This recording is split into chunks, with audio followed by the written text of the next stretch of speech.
Welcome to another episode of Law Unpacked, where we delve into the intersection of law, business, and community impact. I'm your host, Sean DeVries. Today, we're addressing a topic that affects countless individuals and families, debt. It's more than just numbers. It's about the stress, the stigma, and the journey to financial freedom. Joining us is Ben Matthews, a seasoned consumer bankruptcy attorney and the host of the Debt Sucks podcast. Ben brings in over 30 years of experience offering practical advice and relatable stories to help people navigate their financial challenges. Ben, welcome to Law Unpacked. It's a pleasure to have you. Thank you, Sean. Glad to be here. So tell me, the genesis of the podcast. What inspired you to start Debt Sucks podcast, and how does it reflect your approach to helping people with debt? You know, Sean, I've been doing this for a long time, and lots of people struggle with debt, but they don't necessarily need to file bankruptcy. And so, I've worked, and believe me, I've had my own struggles with debt too. Raising a family, dealing with the storms that all come to us. Right now, it's inflation and the tariffs and those sorts of things. But it's always something going on, and it's hard for people to manage money and think intentionally about their money. And so I think it's important to kind of step back, because we don't get a good education anywhere about how to manage money, how to handle money in my house. Sure. Right? That's true. That's true. I can't tell you any college classes that I took in my years that said, hey, this is probably what you need to invest in, or here's some student loans for you. Right. Too many people I talk to manage their finances by the amount of money in their bank account. If there's money there, then I can do something. And you need to have a little longer window, and you've got to be thoughtful about it. But it's tough because money comes with lots of emotions, right? I mean, we're at a conference here where we're trying to learn about our craft and meet other people. But there are some people that are here just because they need to be able to show off that I'm here, right? And I'm successful because I'm here, when maybe they can't afford it. So it's challenging in that way, the emotions of it. Yeah, which kind of leads me right into my next question. Debt often carries a heavy stigma. How do you approach this issue to help listeners feel empowered rather than ashamed? Well, I start with what I call the brutal money breakdown. Okay, and that is what's coming in, what's going out, and then what's left, or is anything left? But you can't go anywhere in your financial journey until you have those numbers and you know what it is. And people are afraid to look. And it's it's the horror film mentality, right? If I don't see it, it won't hurt me. You need to see it, because it's you need to understand that, hey, I spent, $50 on Uber, or DoorDash last month. No, I spent $150. Yeah. That $100 could, you might want to redirect it. Well, a lot of people just don't want to talk about it at all, right? I mean, Correct. They'd rather just not look at it. And that may be my approach is, I'd rather not see what's in it. Let me just keep going. But that's the thing. If you can step back and take a little bit of time and just a little bit and be intentional and thoughtful about your money and about how you spend your money, it will make a huge difference. Because that one DoorDash a month, it might go somewhere toward paying off a credit card, might go toward what I call creating a shit happens fund. Right? I want you to get $100, $200, $500 in a shit happens fund. Why? Because shit happens. Your dog's going to eat something, right? Right? Your dog's going to eat something.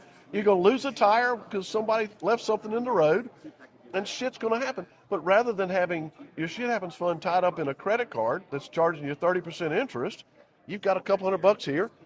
You use it, rebuild it, right? Keep building the shit happens fund. When it's large enough, pay off a credit card, right? But it's about creating a habit that you're putting some money aside. And today, you can do it automatically. You can tell your employer, send it to this account. You can put it in your account and tell your bank to send it to this other account, right? Automatically, you never see it. And if you never see it, it's harder to touch. Sure. Now, don't tie that other account to your debit card. Okay? Because You mean I can't just keep swiping? no. This is we're talking about the shit happens fund, right? We're not talking about your new video game system fund, right? Okay? So I mean, but again, it's just a little bit of a mind shift. It's just a little bit of stepping back and thinking about how you manage money, about what comes in, what goes out, and understanding that. Because look, I have fun. I want to have fun. I want you to have fun. You should enjoy your life. But you can have more fun with friends over, and everybody bring something to throw on the grill or whatever, right? And have fun with that than spending $1,000 on concert tickets. Now the concert tickets will be good, right? But there's choices, and if you Sure. make those choices now, then you have choices later. Okay, whereas you might not have choices later. I think about it this way, right? A dollar comes into my account, and if I'm paying, if it's going to a credit card or to a bank or to a loan, right? That's not my dollar. And if I can work down through a way, we've got some systems, we got 2 or 3 different plans you can use to work through paying off your debt. But then when that dollar comes in, then it's mine, right? And at some point, I can choose whether I want to save it for something else, whether I want to invest it. But I then have the choice. It's not a choice I made last week. When we started with the stigma, we all did that and still do it, right? And that's okay, but it's about learning how to be thoughtful. Again, it's thoughtful intentional. It really is. Well, you've developed tools such as the Debt Sucks Plan scorecard and the rock pile method. Could you explain how these work? And you already went into the Debt Sucks Plan, but what is tell me what's the rock pile method?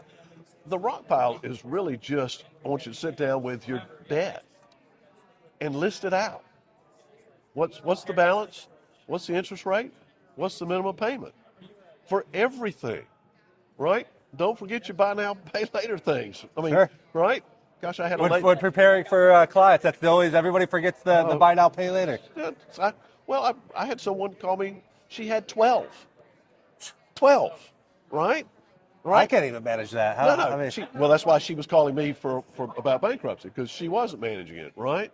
But if you can do something about it. And so the rock pile is just a list of your debts. And then what I like is a pile driver. You build your shit happens fund, and you keep building your shit happens fund until you've got enough money to take off. And say you got $1,000 credit card, so you've got now $1,500 shit happens fund. Take that $1,000, pay that card off. Boom. Keep making The pile driver. Right. I like pile it. driver. Get rid of it. Pile driver. Do you know how good it is to go and say, all right, MasterCard, that one, gone. God. Boom. Boom. And it's just, and then it makes you want to get up and dance a little bit, all right? Yeah, I mean, and I you don't should think celebrate it. I mean, we could, Yeah, well, I don't want to scare anybody, right? But that's it. But the other thing to do is work. There's I call the small rocks. Is you take your smallest one, and you pick an amount. I call it your hammer, right? And you pay the minimums on every other debt, and on the smallest one, say your hammer's $50, right? So you're making the minimum payment plus $50 until you pay that debt off. Then you take that minimum payment, that $50, and it goes to the next one. And you work your way up until you paid off all your debt. Now, with your shit happens fund, because, right, something's going to happen, you can still keep this plan going because you've got your shit happens fund over there to deal with those little curveballs, Sure. right? And you work your way through that. Or some people like it, pick the highest interest rate and do the same thing. This is going to be faster, as far as it's going to be better monetarily, because you're going to get rid of the highest interest rate first. But it's the same process. You're working through one debt at a time. I mean, for me, I like the thrill of just crushing a debt. Man, I still like that pile driver, man. I do. And the thing is, what I know, because this is what happens to me, right? Is I'll get on a plan, and I'll get on a track, and something happens, and I'll deal with it. I've got shit happens fun over here. I'll deal with it, but something else is going to happen. I get off a little bit off track, but I can come back to it, right? We're human. It's going to happen. Gosh, have you ever, do you work out? Yeah, Right? daily. Daily? Good. Because I can work out consistently for almost 3 months, right? And then something's going to happen in my schedule, and I'm going to miss it for a couple of weeks. But you go back. And That's it's it. the same thing with a debt plan, with managing your money. Things are going to take you off track. Just recognize it. And we're human. That's just, come on. Well, I think, for me at least personally, it's setting small goals, right? So when I Right. first got back into the gym, because I took years off, it wasn't just, No, just understand. and it was, hey, I could do anything 2 days a week, right? So let's Right. start with 2 days a week. Yeah. And that's still my goal today is get there at least 2 days, and then I'll get some bonus days if I get there some other days. No, I mean, but that's it. I mean, it's the same thing. Start your shit happens. Can you put $10 aside a week? Put $10 aside. That is a major step ahead of what you're doing today, and it creates the habit. Okay, because we're habit driven creatures. Right? Sure. So Nobody you likes create change. Nobody. But you create that habit. But the other thing though is you look at all your buddies and the people you compare yourself to, and say, God, they're doing great. Well, yeah, they're doing great on Instagram, okay? But you know what? You can't see their bank account. You can't see their credit cards, right? You don't. Are they doing great today because they're going to ruin tomorrow, right? Or Sure. yeah, right? And so your choice is I can look great today, right? Or I can manage and be great later on. Okay? I mean, it's my dad used to tell me, do you know the fastest way to get to create a small fortune? Start with a large one. Okay? If that only worked for the everyday people, right? Right. Well, but I mean, it's easy to be flashy. It's easy to flex, right? But how are you doing it? And unless you know unless you can see through them, right? You don't know how they're flexing, and it doesn't. So therefore, it doesn't matter about their flex. It doesn't matter about how they look. What matters is how you're doing, Sure. and that's So that's, to me, figure that part out. Well, let me ask you this. In your episode, A Simple Mindset Shift for Financial Freedom, you discussed the importance of perspective in financial management. How can changing one's mindset impact their financial journey? Well, that's what we were just talking about. That is building the habits, right? It's understanding that what it looks like on the outside for someone else is not what it's like necessarily for them, and how am I managing me, so that the mindset isn't focused on what it looks like to what it looks like to other people. It's what it looks like to me. Being rich, being wealthy, being financially free is the mindset of not having the stress, of the mindset of understanding where my money's going, where it's coming from, where it's going, and then planning for it to be there. So that when I go to make a decision, right, I've got choices. And it's the choices that give me the freedom. It's like, so that the dollars that come in, some of them are allocated, right, they might be allocated to debt. But if we can lose that, then I can put that money toward my kids. I can put that money toward my future. I can make choices that I, don't otherwise have. Sure. Right? Too many people get their paycheck and they worry if their paycheck's going to make it to the end of the next pay period. That's true. You see it every day, right? Every day. And so changing how you think about your money and understanding how you think about your money will change that, so that you have the freedom then, so that then you've got something at the end of the pay period that you can decide about, rather than having already made decisions about it earlier. So in the Financial Speed Trap episode, you highlight systematic issues that keeps people in debt. What are some of those common traps, and how can individuals avoid them? Well, one of them is the minimum payment trap, right? Where the credit card companies make it easy for you to make the minimum payment, right? But that way, the minimum payment maximizes their return. If you make just the minimum payment, you're paying them a lot more money than you have to by making an extra payment on it. But it's too easy, right? You get the bill, look at the bottom bill. Oh, it's $35, right? Well, we'll pay $35. Well, that 35, maybe 5 goes to principal, right? And you're going to pay that. Well, one example, you put $5,000 on a card, it's going to take you almost 10 years making the minimum payment, and it's going to cost you $12,000 making minimum payments, right? And that money, or some of it, could be going into your pocket if you just paid more or used one of the pile driver, big rocks, little rocks methods, and there are other methods available. Pick one that works for you. As a bankruptcy attorney, how do you determine when bankruptcy is the appropriate course or action for someone to take? Sean, that's an excellent question, because what we do is we'll do a consultation, and I want to find out particularly, is something in danger? Is your home in danger? Is your vehicle in danger? And because those things put you and put your family at risk. And so if we've got those situations going on, have something happened in that person's life that's changed their situation to where they were managing fine until they lost a job, had a divorce, had a major illness, and so now what was manageable, a few months ago is no longer manageable in a circumstance that's likely to stay that way for a while. So I don't find many people come to me because they went out and decided to have a good time and say, oh, then I can get rid of it. What I find are people who are struggling because they've had some serious hardships. And we're there, to walk through that process and figure out what's going to work, what we can do for them. And sometimes, try to guide folks to make some difficult decisions. Sure. Right? I always get the, I hope I never have to use you when I meet somebody new. And it's like, well, you may have already needed it, but, let's prevent that from happening. Well, and that's kind of my theory behind the Debt Sucks podcast, right?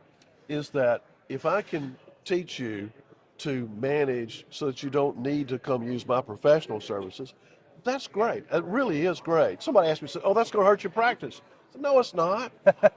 And it's not because it's really hard to, particularly as you're younger, to manage enough to overcome a serious illness where you've lost your work, lost your employment, and you're not likely to go back to it for a year or more.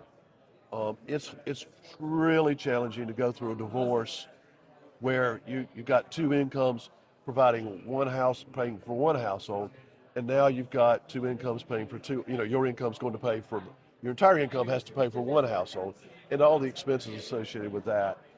Recently, there've been a lot of layoffs within the federal government, right? And so if you're laid off and it's hard to find a job, again, it's only going to last so long. And I mean, I had a podcast recently. I'm going to tell you, don't take money out of your 401k. I mean, it would be better to file a bankruptcy than to take money from your 401k. Sure. You need that money for later. You do, and that money, not only that, but that money is going to grow, right? Because it's earning interest, it's compounding, it's growing wherever it's got invested, but then that amount it earns from the investment grows, right? And so it's like your money's made babies, and your baby's little baby money is working for you too. So I mean, when you take that out, not only are you losing that, you're losing that growth. Sometimes you can pay it back, but it's still not the same, and it's far worse than even a title loan. After a winter, there's always a spring, right? It's not going to be bad forever. There'll always be a spring. So how do you see the role of community and education in preventing debt and promoting financial literacy? The role of bankruptcy is to reestablish people as productive citizens, okay? Tax-paying productive citizens, because the financial stress of debt will hurt you in every area. It makes you less effective as a parent, as an employee, or as an employer. And so bankruptcy restores that balance for you. But the same way, if you don't need bankruptcy, but if you can start to learn how to manage your money, then you can avoid some of that stress. And there's a role here. It's important for our children, to learn how to understand money, to understand debt. I mean, my podcast is Debt Sucks. But the truth is that not all debt sucks. Debt is a tool. Money is a tool, right? There isn't there isn't some debt fairy out there saying this one's good and this one's bad. It can all be good, it can all be bad, but you have to understand what you're doing. You have to understand this impact in your finances and in your life, not just on you, but how it affects you, your family, your work. And so it's important that people find someone that they can listen to and they can follow so that they can gain an understanding of how money moves through their life. So you've been doing the podcast now for almost 6 months, is that right? You started about November of Little over 3 months. a little over 3 months. Yeah. So what's the roadmap for that podcast? Where would you like to see that going? What's the future? The future is, I hope to be able to create some courses and have those available for people to take. I'm enjoying it. I'm getting some good feedback on it. I want to listen to what people or I want to hear what people are saying about it so that I can make sure that I get the information that they need out to them, because this is, I get to talk. I love to talk, right? But I want people to hear what they're looking at for, what they want, and what information they need in a way that they can understand. Um, you know, I'm a fan of Dave Ramsey, but there are but Dave is not for everybody, Sure. right? Susie Orman is great. She's not for everybody. I'm not for everybody by a long shot. But there are people that we can all serve that, in whatever reason we connect. Right. So I just want to connect with some of those folks and provide some of the tools and resources as we go along, to make life a little easier. That's it. Just make life a little easier, because it's too much you miss out on. Yeah, I mean, it's about getting education and knowledge out there, right, for everybody to take and to use, and hopefully shape their lives and rebuild their credit and give them a better future. That's it. It's exactly about building that better future, about reducing that stress, just having choices. Okay. And that's one thing is the people that come to me, come to you for bankruptcy, their choices have now been very restricted. And if you've managed and set aside and done some of the things, then you have some options, right? And that's the role of education there, right? That's what I want to see. I want to see people take this and be able to build a place where they've made their decisions about what they want. Maybe they want to have a dream vacation, right? Maybe they want a home, right? Maybe they just want to play golf all day at age 55, right? Hey, what's that dream? And is the way you're managing your money now getting you there? and that's it, right? That's right. And at the end of the day, is your plan working? But too many people don't have a plan, and they don't even think that they need a plan, because no one has said to them, "You need a plan. You need to understand." Sure. Well, I like to say with Mike Tyson, right? Says everybody has a plan until you get punched in the mouth, right? Yeah. And so you have to adjust. You have to. Well, that's the shit happens for it, right? Sure. So, but yeah, exactly. But he also, I promise you that, because you look at it, and I read a lot of history, right? And you have a plan, and it's that plan's fine until the first shot is fired, till you get punched in the mouth. But then, because you have a plan, you can pivot and adjust your plan. If you don't have a plan, you don't have a path. So you can get knocked off your plan and still get back to it. And that's the way life works. You're going to get knocked off your plan. It will happen, right? And it will happen again. But if you recognize that, and that's part of that mindset again, but if you recognize that, then you can adjust. Then you can step back and say, okay, this went sideways. Where am I going now? And you can go back and adapt your plan to where you are now. But if you don't have a plan, you're kind of out there wandering through the woods. I highly recommend tuning into the Debt Sucks podcast. You can find it on Apple Podcasts, Spotify, YouTube, and other major platforms. Ben, thank you again for joining us. It's been a pleasure. John, thank you.